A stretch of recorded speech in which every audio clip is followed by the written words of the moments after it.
ಕರ್ನಾಟಕ ಪ್ರಗತಿಪರ ಆಟೋ ಚಾಲಕರ ಸಂಘ ರಿಜಿಸ್ಟರ್ಡ್ AICC2 ಇದರ ಅಡಿಯಲ್ಲಿ 26/5/2026ರಂದು ಪುರಭವನದ ಟೌನ್ ಹಾಲ್ನಲ್ಲಿ ಬೃಹತ್ ಸಮ್ಮೇಳನ ನಡೆಯಲಿಕ್ಕಿದೆ. ಅದರ ಪ್ರಯುಕ್ತ ಇವತ್ತು ಪತ್ರಿಕಾಗೋಷ್ಠಿ ಕರೆದಿದ್ದೇವೆ. ಈ ಸಭೆಗೆ ರಾಮಣ್ಣ ವಿಟ್ಲ AICC2 ಜಿಲ್ಲಾಧ್ಯಕ್ಷರು ಇವರು ಆಗಮಿಸಿದ್ದಾರೆ. ಮೋಹನ್ KE AICC2 ಜಿಲ್ಲಾ ಕಾರ್ಯದರ್ಶಿ ಮತ್ತು ಆಟೋ ರಿಕ್ಷಾ ಚಾಲಕರ ಸಂಘದ ಮುಖಂಡರು, ಅನ್ಸರ್ ಬಜಾಲ್ ಆಟೋ ರಿಕ್ಷಾ ಚಾಲಕರ ಮುಖಂಡರು, ಅಸ್ಫಾಕ್ ಕುದ್ರೋಳಿ ಅವರು ಆಟೋ ರಿಕ್ಷಾ ಚಾಲಕರ ಮುಖಂಡರು, ಮುಸ್ತಕ್ ಅಲಿ ಅವರು ಕೂಡ ಆಟೋ ರಿಕ್ಷಾ ಚಾಲಕರ ಮುಖಂಡರು ಮತ್ತು ಶೌಕತ್ ಅಲಿ ಖಾನ್ ವಿಟ್ಲ ಇವರು ಕೂಡ ಆಟೋ ರಿಕ್ಷಾ ಚಾಲಕರ ಮುಖಂಡರು. ಇದರ ಪ್ರಯುಕ್ತ ಇವತ್ತು ಮಾತಾಡಲಿಕ್ಕೆ ಅನ್ಸರ್ ಬಜಾಲ್ ಅವರು ಮಾತಾಡ್ತಾರೆ.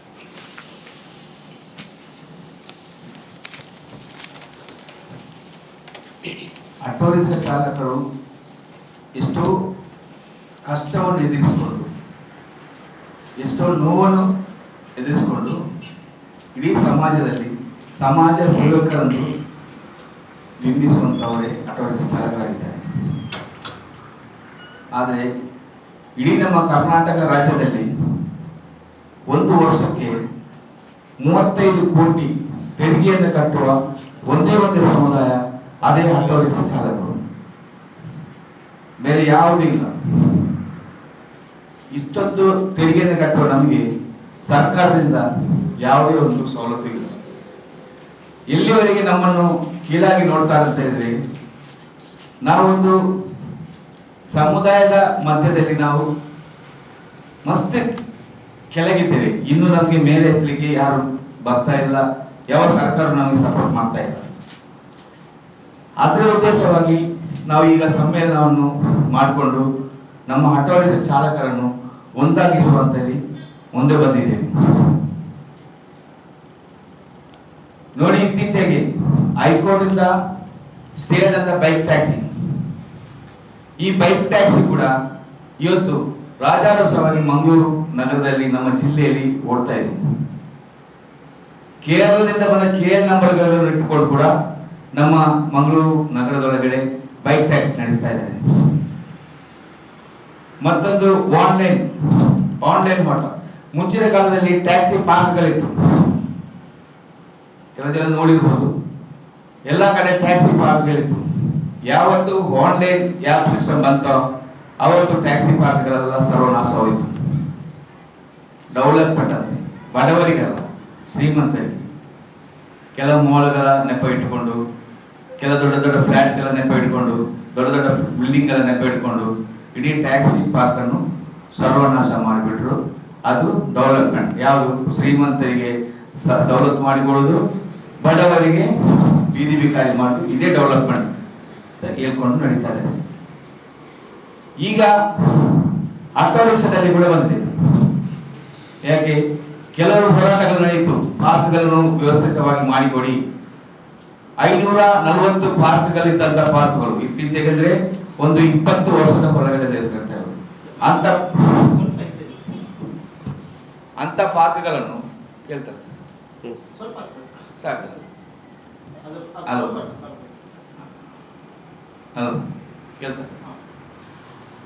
540 ಆಟೋ ರಿಕ್ಷಾ ಪಾರ್ಕ್ಗಳಿತ್ತು 20 ಇಯರ್ಸ್ ಒಳಗಡೆ. ಆ ಪಾರ್ಕ್ಗಳು ಹೋಗಿ 240, 180, ಲಾಸ್ಟ್ 105 ಪಾರ್ಕ್ ಆಗಿದೆ. ನಮ್ಮ ಕಾರ್ಪೊರೇಟ್ ಅಧಿಕಾರಿ ಅಂದ್ರೆ ಕಮಿಷನರ್ ಕಾರ್ಪೊರೇಟ್ ಕಮಿಷನರ್ ಅಂತ ಇದ್ದಾರೆ, ಮಂಗಳೂರಿನಲ್ಲಿ 300 ಚಿಲ್ಲರ ಪಾರ್ಕ್ಗಳಿವೆ ಅಂತ. ಅದು ತೋರಿಸಿದ ನಾವು ಅವತ್ತಿನಿಂದ ಕೂಡ ನಾವು ಕೇಳ್ತಾ ಇದ್ದೇವೆ, ಅವ್ರು ತೋರಿಸಿಕೊಡಲ್ಲ. ಯಾಕೆ ಅಂತ ಹೇಳಿದ್ರೆ, ಈಗ ರಿಜಿಸ್ಟರ್ಸ್ ಆದಂತ ಈ ಮಂಗಳೂರು ನಗರದ ಒಳಗಡೆ ಪಾರ್ಕ್ಗಳು ಎಷ್ಟು ಹೇಳಿದ್ರೆ ಖಾಲಿ 16 ಪಾರ್ಕ್. ಈ ಆನ್ಲೈನ್ ಬಿಸ್ನೆಸ್ ಯಾಕೆ ತಂದು ಹೇಳಿದ್ರೆ, ನಾವು ಪಾರ್ಕ್ಗಳ ಬೇಡಿಕೆ ಇಡಬಾರದು, ಪಾರ್ಕ್ಗಳನ್ನು ಸರ್ವನಾಶ ಮಾಡ್ತಾ ಹೋಗ್ಬೇಕು. ಕೇಳುವಾಗ ಹೇಳ್ತಾರೆ, ಹೇ ನೀವೇನು ಹೆದರಬೇಡಪ್ಪ, ನಾವು ಮಂಗಳೂರನ್ನು ಡೆವಲಪ್ ಮಾಡ್ತಾ ಇದ್ದೇವೆ ಅಂತ. ಏನ್ ಸ್ವಾಮಿ ಡೆವಲಪ್ಮೆಂಟ್? ನಮ್ಮ ಆಟೋ ರಿಕ್ಷಾದ ನಮ್ಮ ಬಡವರ ಹೊಟ್ಟೆಗೆ ಹೊಡೆದು ನೀವು ಡೆವಲಪ್ಮೆಂಟ್ ಮಾಡೋದಾದ್ರೆ ಅಂತ ಡೆವಲಪ್ಮೆಂಟ್ ನಮಗೆ ಬೇಕಾ? ಇದೇ ಒಂದು ಕೇಳ್ತಾ ಇರೋದು. ಮತ್ತೊಂದು ನೋಡಿ, ಗ್ಯಾಸ್, ಇತ್ತೀಚೆಗೆ ಗ್ಯಾಸ್ ಬೆಲೆ ಏರಿಕೆ. ಗ್ಯಾಸ್ ಬೆಲೆ ಏರಿಕೆದಲ್ಲಿ ಕೇಂದ್ರ ಸರ್ಕಾರದ ಬೆಲೆ ಏರಿಕೆ ಅಂತ ಹೇಳಿದ್ರು, ಅದಕ್ಕೂ ಜಗಳ. ರಾಜ್ಯ ಸರ್ಕಾರದ ಬೆಲೆ ಏರಿಕೆ ಅಂತ ಹೇಳಿದ್ರು, ಅದಕ್ಕೂ ಜಗಳ. ಆದ್ರೆ ಯಾರು ಬೆಲೆ ಏರಿಕೆ ಮಾಡಿರೋದು? ಪಂಪ್ನವರಂತ. ಓಕೆ, ಪಂಪ್ನವ್ರ ಹತ್ರ ಹೋಗಿ ಕೇಳುವಾಗ ನಾವಲ್ಲಪ್ಪ, ನಮಗೆ ಇತ್ತೀಚೆಗೆ $134 ಒಂದು ಕಚ್ಚಾ ತೈಲಗೆ, ಒಂದು ಬ್ಯಾರೆಲ್ ಕಚ್ಚಾ ತೈಲಗೆ ಇದ್ದ ಸಮಯದಲ್ಲಿ ನಮ್ಮ ಮಂಗಳೂರಿನಲ್ಲಿ ಇದು $22 ಗ್ಯಾಸಿಗೆ, ಪೆಟ್ರೋಲ್ಗೆ ಇದ್ದ $60 ಅಷ್ಟು ಇರುವ. ಈಗ $90 ಇದು ಒಂದು ಬ್ಯಾರೆಲ್ ಪೆಟ್ರೋಲ್ ಇದು ಸಿಗ್ತಾ ಇದೆ ಕಚ್ಚಾ ತೈಲ. ರೇಟ್ ಜಾಸ್ತಿ ಆಗಿದೆ. ಯಾವುದಕ್ಕೆ ರೇಟ್ ಜಾಸ್ತಿ ಆಗಿದೆ? ನಿಮಗೆ ಡೆವಲಪ್ಮೆಂಟ್ ಮಾಡಲಿಕ್ಕೆ, ತಿರುಗಲಿಕ್ಕೆ ರಾಜ್ಯಕ್ಕೆದವರಿಗೆ ಇದರ ವಿಷಯದಲ್ಲಿ ರೇಟ್ ಜಾಸ್ತಿ ಆಗಿದೆ ವಿನಾ ಗ್ಯಾಸಿಗೆ ರೇಟ್ ಜಾಸ್ತಿ ಆಗಿದೆ. ಆ ರಾಜ್ಯಕ್ಕೆ ಇದು ಒಂದು ರಾಜ್ಯಕ್ಕೆದವರು ಒಂದು ಸ್ಟೈಲಲ್ಲಿ ಇದು ಮಾಡಿದ್ರೆ, ಇನ್ನೊಂದು ರಾಜ್ಯಕ್ಕೆದವರು ಇನ್ನೊಂದು ಸ್ಟೈಲ್ ಮಾಡ್ತಾರೆ. ನಾನು ಮೇಲ್ ಅಂತ ಹೇಳಿ ಇದರಿಂದಲೇ ದುಡ್ಡು ಖಾಲಿ ಮಾಡ್ತಾ ಇರುವುದು. ನಮ್ಮ ದೇಶವನ್ನು ದಿವಾಳಿ ಮಾಡಲಿಕ್ಕೆ ನೋಡ್ತಾ ಇರೋದು ಇದೇ ರಾಜಕಾರಣಿಗಳು. ಆದರೆ ನಮ್ಮ ದೇಶದ ಉಳಿಸಲಿಕ್ಕೆ ನೋಡ್ತಾ ಇರೋದು ನಮ್ಮಂತ ಆಟೋ ರಿಕ್ಷಾ ಬಡವರು ಮಾತ್ರ. ಆಂಬುಲೆನ್ಸ್ಗಿಂತಲೂ ಮುಂಚೆ ಬರೋದು ನಮ್ಮ ರಿಕ್ಷಾ ಡ್ರೈವರ್ಸ್. ಎಲ್ಲಿಯಾದ್ರೂ ರೋಡಲ್ಲಿ ಆಕ್ಸಿಡೆಂಟ್ ಆದರೆ ಯಾವನಾದ್ರೂ ಹೋಗ್ತಾ ಇದ್ರೆ, ದೊಡ್ಡ ಕಾರಲ್ಲಿ ನಾನು ಆಫೀಸ್ಗೆ ಹೋಗ್ತಾನೆ, ಅವನಿಗೆ ESI ಅದು ಇದು ಎಲ್ಲ ಸವಲತ್ತು ಇದ್ದವನು, ಅವನ ಗಾಡಿಗೆ ಹತ್ತಿಸಲ್ಲ, ರಿಕ್ಷಾವ್ರು ಕರೆಯಪ್ಪ. ಆದರೆ ರಿಕ್ಷಾವ್ರು ನೋಡಲ್ಲ ಅವ್ನಿಗೆ ಯಾರಂತ, ಎತ್ಕೊಂಡು ಹೋಗ್ತೇವೆ. ಇಷ್ಟು ಕಷ್ಟದಲ್ಲಿ ಸ್ಪಂದನೆ ಮಾಡುವವರೇ ನಾವು ಆಟೋ ರಿಕ್ಷಾ ಚಾಲಕರು. ಆದರೆ ನಮ್ಮ ಆಟೋ ರಿಕ್ಷಾ ಚಾಲಕರಿಗೆ ಏನು ಸವಲತ್ತು ಕೊಡ್ತಾ ಇಲ್ಲ ಸರ್ಕಾರ. ಇವತ್ತಿನವರೆಗೆ ಎಷ್ಟೋ ನಾವು ಬೇಡಿಕೆಗಳಿರುತ್ತೆ. ಕಲ್ಯಾಣ ಮಂಡಳಿ ಹಾಕಬೇಕಂತೇಳಿ ಹಲವು ವರ್ಷದಿಂದ ನಾವು ಹೋರಾಡ್ತಾ ಇದ್ದೇವೆ.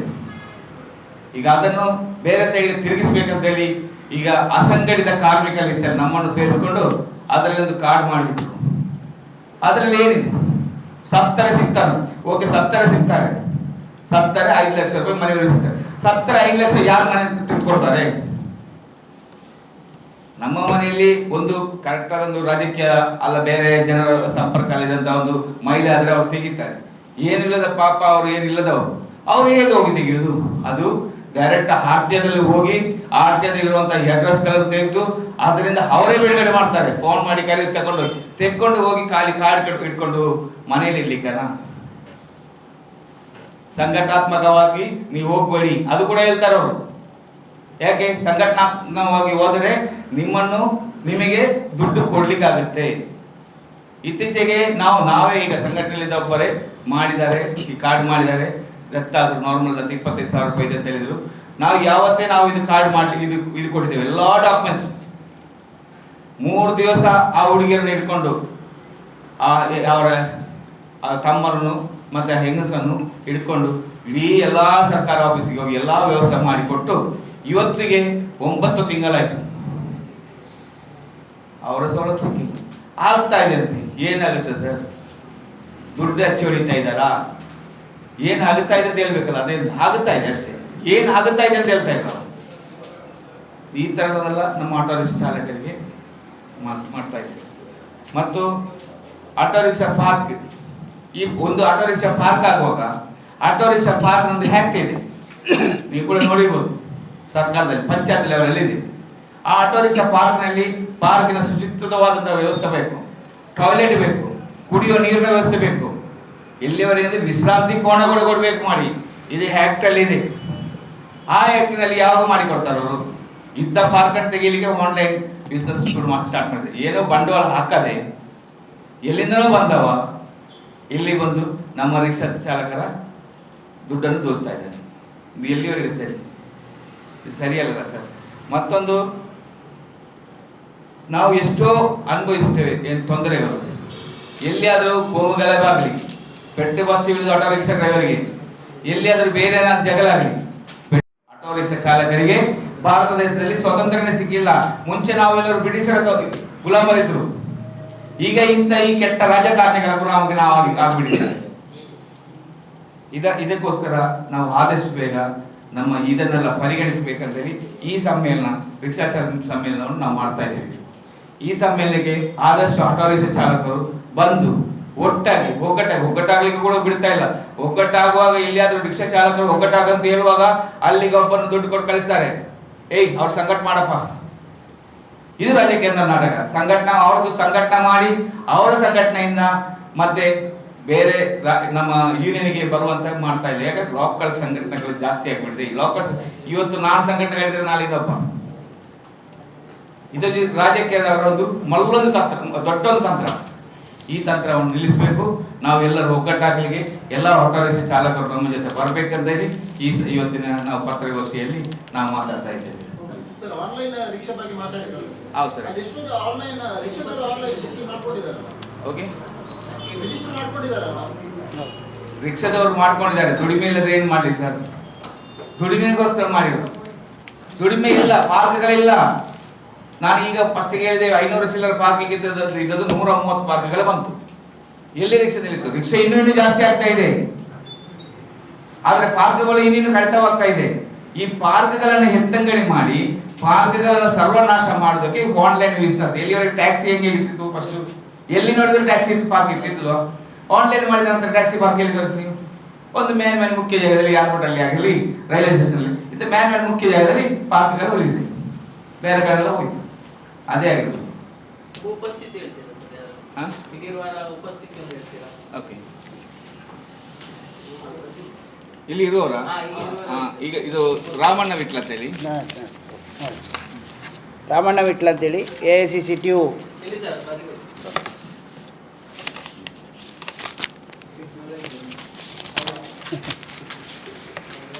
AICC ಟ್ಯೂ ಜಿಲ್ಲಾಧ್ಯಕ್ಷರು.